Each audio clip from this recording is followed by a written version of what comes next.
نسی دلته کې انس صاحب نه روایت چې پیغمبر علیه السلام یې ځوان ته ورغلو هغه د مرګ حالت کې په قال کیف تجدک څنګه حالت دی اوس قال ارجو الله یا رسول الله خدای نه امید لرم واخاف ذنوبي ګناهونو په باره کې یاریږم فقال رسول الله صلی الله علیه وسلم لا يجتمعان في قلب عبد في مثل هذا المؤمن الا اتاه الله ما يرجو وآمنه مما يخاف چې مسلمان سړی زړه کې د شی ته دوه شیان نشي جمع کېدای شي جمع شي مګر خبره بدای چې خدای پاک بوله د امید مطابق به شیان ورکړي چې کوم شیان امید ساتي د خدای نه رحمت او د عذاب نه خو یره لري که نه دي نه به خدای پاک وله امن ورکړي چې کله دا دوه شیان جمع شي په مثل هذا مواطن په داسې ځایونو کې او په داسې مواقعو کې صحیح ده کوم دوه نشي جمع کېدل د دې څه ویل لا يجتمعان في قلب عبد في مثل هذه المواطن په داسې حالاتو کې سي لکه مرګ شي نور داسې ژوند کې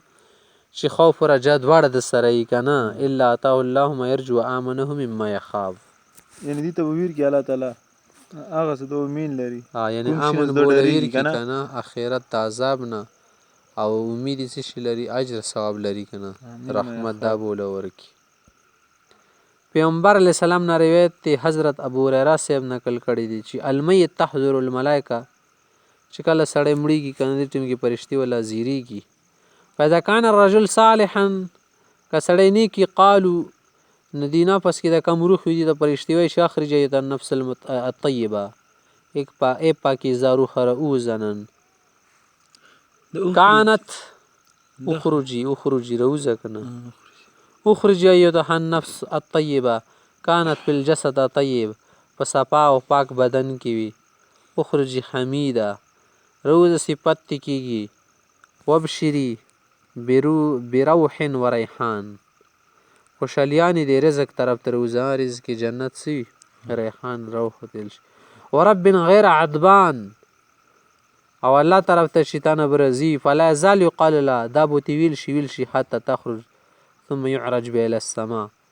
چې روز هغه ټیم پورې ته چې به اسمان ته خېجولی شي چې کله ته قدر سیر کې چې روزه به چې روزه هله داسې ته یې که نه وله لاندې دی وله هغه قیمتي درۍ دی وله اچولی چې ته دومره قیمتي انسان راغلي درۍ دله اچولې مزل دپاره بیا نه راوځي خانه د شی ته ورته یایي بیا فیفتح لها دروازې وله اسمانونو کلیږي فیقال من هذا څوک دی فیقولون فلان چې فلانی سړی روان دی هغه روح دی فیقال مرحبا بالنفس الطیبه کانت فی الجسد الطیب چې پاکیزه روح او پاکیده بدن نه راغلی دی مبارک دی شي خوش آمدید ادخل خمید وابشر بروح و ریحان ورب غیر غضبان فلا یزال یقال له ذلك حتى ينتهي بلا السماء التي فيها الله عز وجل بیا اخره کې اسمانونه پاسه خبره لاړه شي الله تعالی طرف ته پیش کړلی شي د روح واذا كان الرجل السوء کچېرې سړی بد وي اذا كان الرجل السيء سړی شي بد المسيء الخاطئ صحیح اذا كان الرجل السوء که بیا بد سړی قال اخرجت النفس الخبيثه مرداره اوزه کانت په الجسد الخبیث مردار بدن کې دی وخت تیر کړی دی ګنده ناپاکه بینو ډکه اخرج ذمیم اوزه د خدای طرف ته ټول مذمت دی کېږي بدیان دی بیان کېږي وابشر بحمیم و غساق خوشحالیانې څه دي وابشري ورته ځکه یې که نه بېزتي دپاره لکه چپړې څه وخوري که نه ته چې وخوره حلواګانې حلوا شړ دی وخوړه غریب حلوا نه ده خوړلې لیکن ته چې حلوا وخوره او خو چاپېړې وخورې خو ته یې سوځوې که نه د سوځوالي دپاره شي وابشر بحمیم و غساق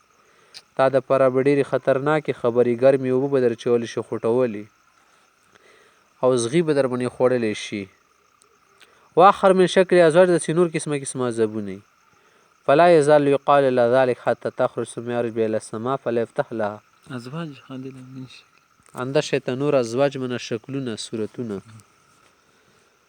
بیا څه دي ته دروازې د اسمان نه کولیږي ځکه دا خو به رزیل وي که نه دې ته دروازې نه کولیږي فیقال من هذا فیقال فلان فیقال لا مرحبا من نفس الخبیثه كانت في الجسد الخبیث نه ادي مردار ته نه خوش آمدید نه خوش آمدید واپس یې کوي دې ځای نه دې دپاره دلته هېڅ د راتلو لار نشته ارجع ذمیمه فإن لا تفتح لك ابواب السما نن تا له د اسمان دروازې به نه کولیږي سجین ته به غورځولی شي لاندې ويرسل بیا من السما ثم تسیر الى القبر، بس قبر وغیره ته وویشتل شي که نه به حسابونه دي مختلف.